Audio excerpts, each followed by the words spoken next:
professionally. You can just clip that anywhere, like anywhere from a foot away. There you go. That's perfect.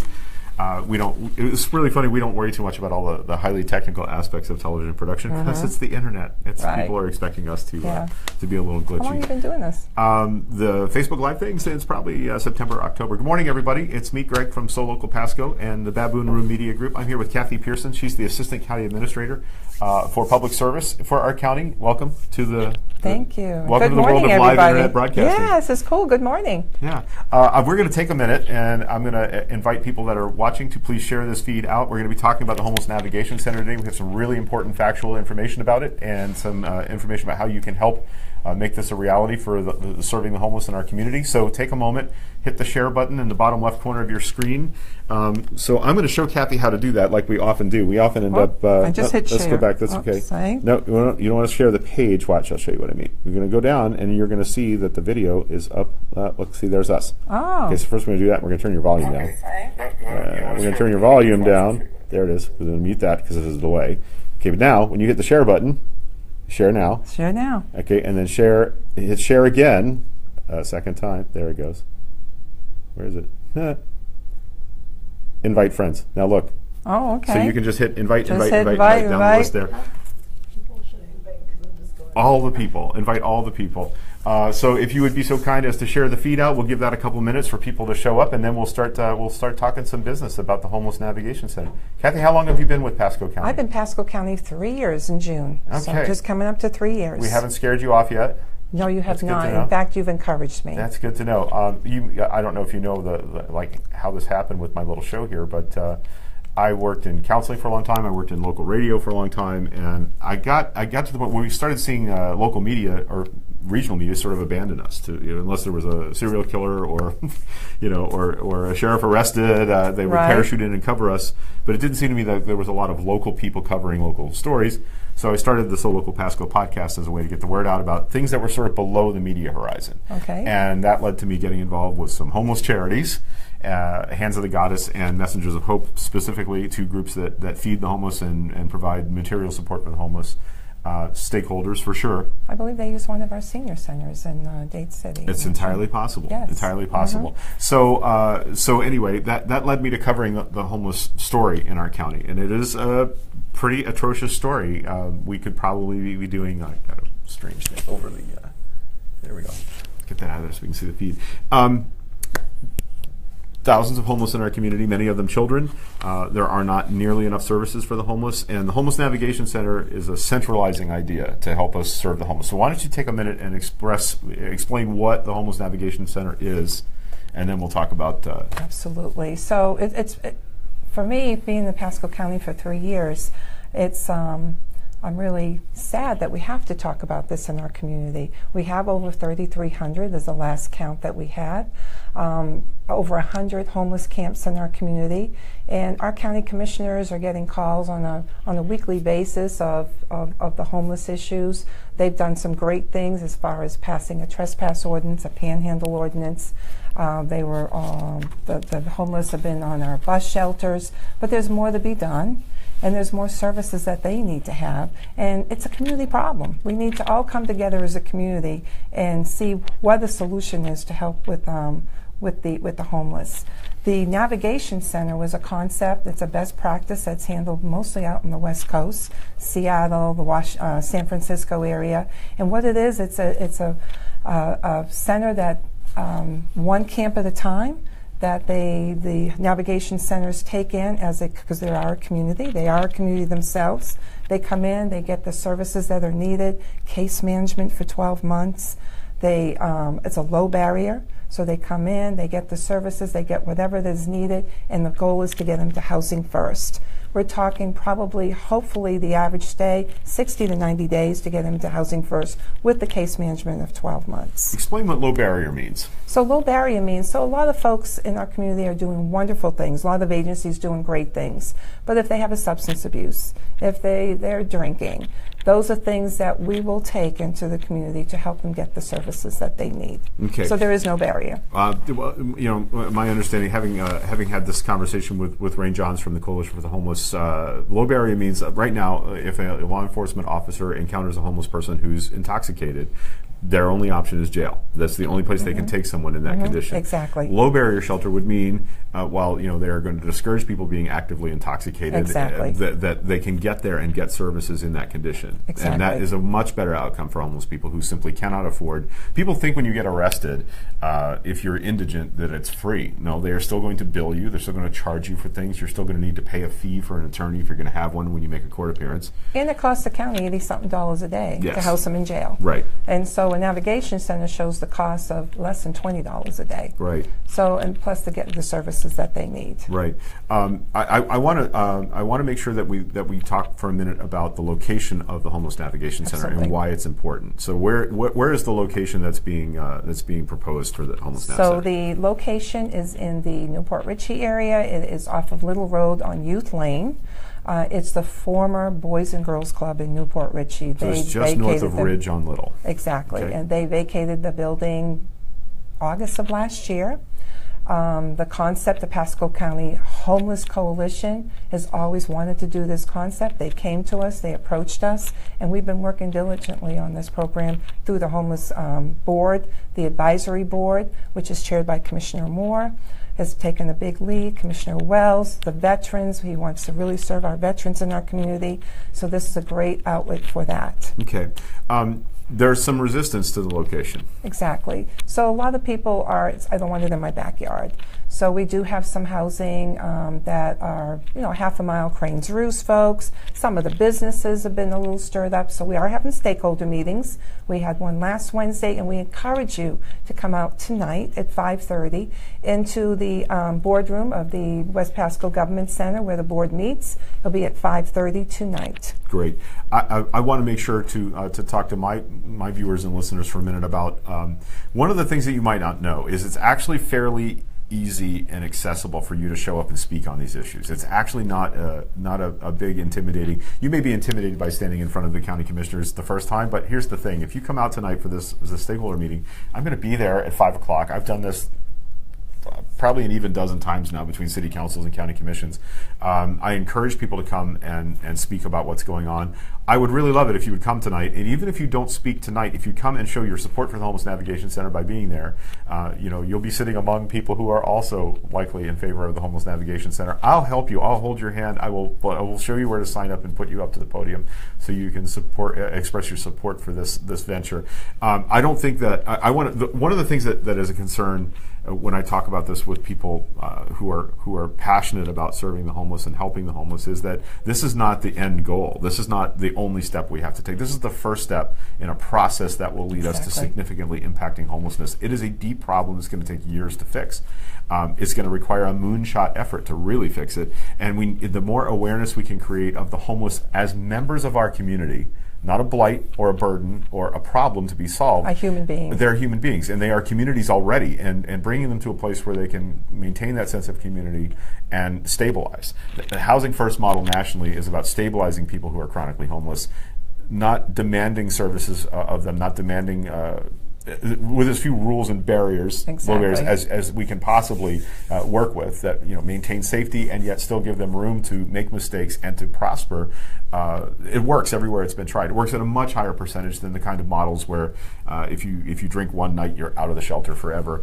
Those models don't work as well. Right. And Greg, if I can add too, just a little bit to that. It's your interview. But no, it's your show. But it's when we hear people say, "I don't want it in my backyard." Folks, it's in our backyard. Right. No matter where we live in Pasco County, I own a home in Hudson. Thank you. Yeah. It's in our backyard. Right. So if we put it here, we put it there, we put it anywhere, it's going to be in your backyard. Right. So I want to say, let's come together as a community. We need to help fix this problem because it's not helping by us ignoring the problem. Right. It doesn't make Pasco County look good place to come and visit or play or work or live, right? Agreed. We have to address this. So in my backyard, it's in all our backyards. So please come out and support this. Right. Anything that you can do. I am definitely not the expert in this area. So I'm the assistant county administrator who's passionate about it. Right. I've been with the county for 3 years. I've seen the numbers grow. I have a home in Hudson. I've seen the numbers grow. And so this is some sort of a solution that we can do. It's a start. Like you said, it's going to take many years. Some of the navigation centers, I just want to point out, throughout the state, throughout the country, what they do, ours is a little bit different, but they actually set up models in shopping centers. Right. And once they take care of those camps, they'll close and go to another shopping center. And so with us, we're going to serve the whole county. But if this model works and it really is successful, we want to go to the other parts of the counties and open this up. I'm excited to hear that, because a centralized start seems like a start point to me. The other thing about the location that I think really works is that it's on a bus route. It's on a bus route. It is near jobs. It is near where people can shop for groceries. People often don't think of the homeless as working. At least half of the homeless are making an attempt to work. Some of us were disappointed in the panhandling ban because it hurt the people. The last income these people had was taken away from them that day.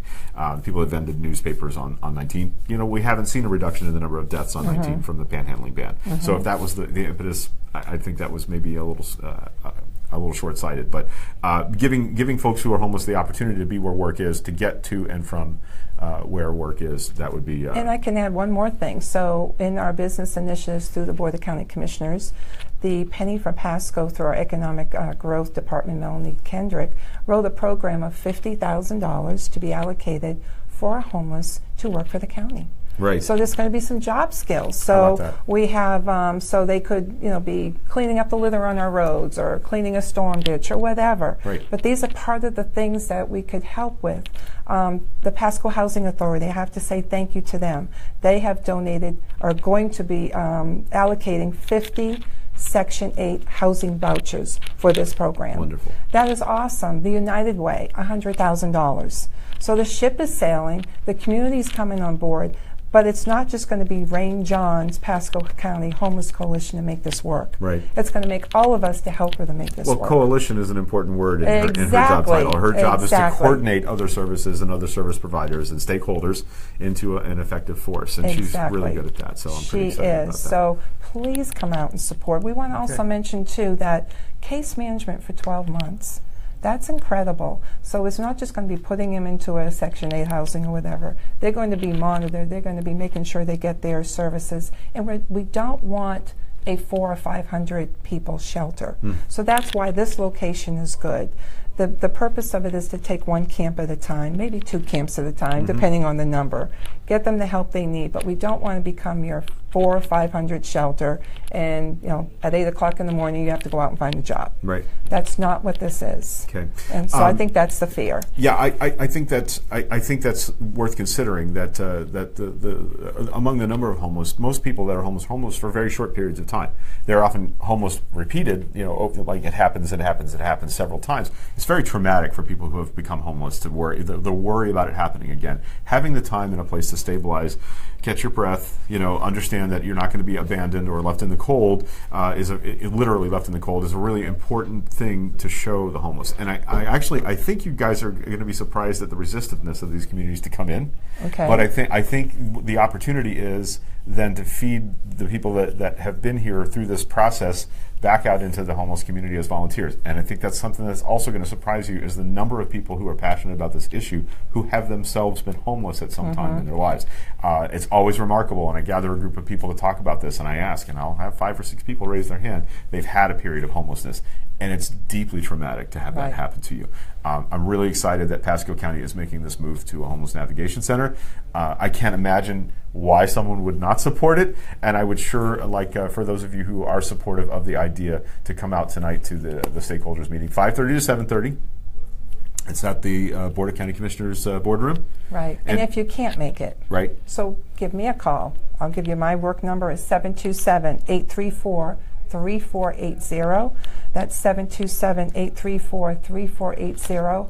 Contact your county commissioners.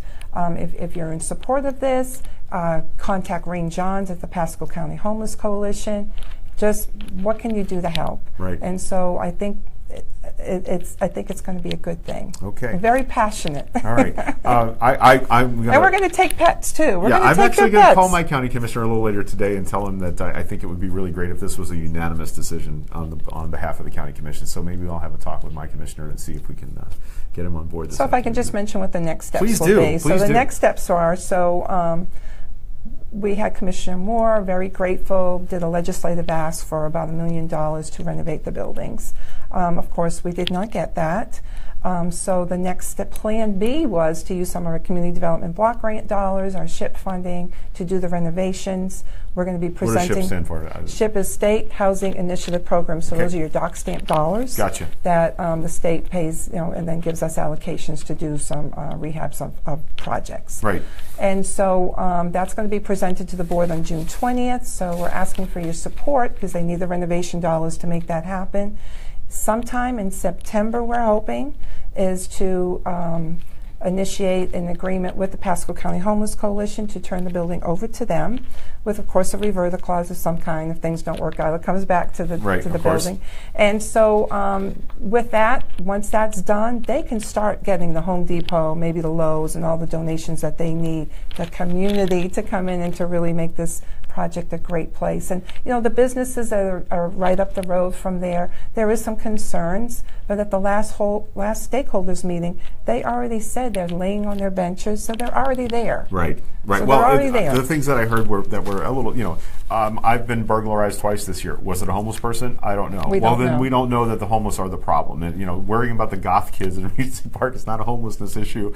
Those goth kids, I have not met many homeless goths with mohawks and black trench coats. I think the more I'm learning about this, the more we stereotype our homeless. Yes, we certainly do. And so they're bad people. I spend a lot of time explaining to people that the question of how someone became homeless is not the important question. Right. The important question is, what can I do to help change you. that today? Exactly. And with that in mind, with that in my heart, then it doesn't matter why someone is homeless. It doesn't matter. I don't get to judge who's deserving, who's not. There are people who are trained to make assessments on who needs housing the most, and we should trust them to do that job. And as Commissioner Wells says, if there's a veteran out there, and I know we're going to find them out there, right, and they didn't even know they're entitled to the benefits that they have, that's a shame that they're having to live like that. Yes, so I've been in county government for many, many years, folks, and this is probably one of the most passionate projects that I've worked on. And so really, we've got to come together as a community and really help this. All right. Well, Cathy, thank you very much for your time. Thank you. You probably got a load of stuff to do today. No, I really appreciate what you do, so thank you, guys. All right. guys. Well, I'm going to wrap up the feed, and maybe we'll take another minute and we'll chat about this, that, and the other, okay? All right, thank you, everybody. So tonight, 5:30 to 7:30 here at the Board of County Commissioners Chamber is the stakeholders meeting. There will be a public speaking opportunity if you'd like to get up and express your support, or if you are so inclined, your lack of support for the Homeless Navigation Center. Just one more thing. Yes, so this is not the Board of County Commissioners meeting. Right, so it's just in their chamber. So right? a commissioner may come, commissioners may I not thought come. they were all No. So this is not. This is just a public stakeholder meeting put on by us. Thank you for clarifying that. I thought they were going to. Sometimes they have workshops where they're in right. The so no, this is not an official Board of County Commissioners. Well, if I'd have gone to the first one, I would know this. Okay. Thank you. All right, everybody. I'm Greg from So Local Pasco and the Baboon Room Media Group. Thank you very much for joining us this morning. Please come out tonight for the stakeholders meeting, 5:30 to 7:30 here at the county building. Have a great day. Thank you. And we're out.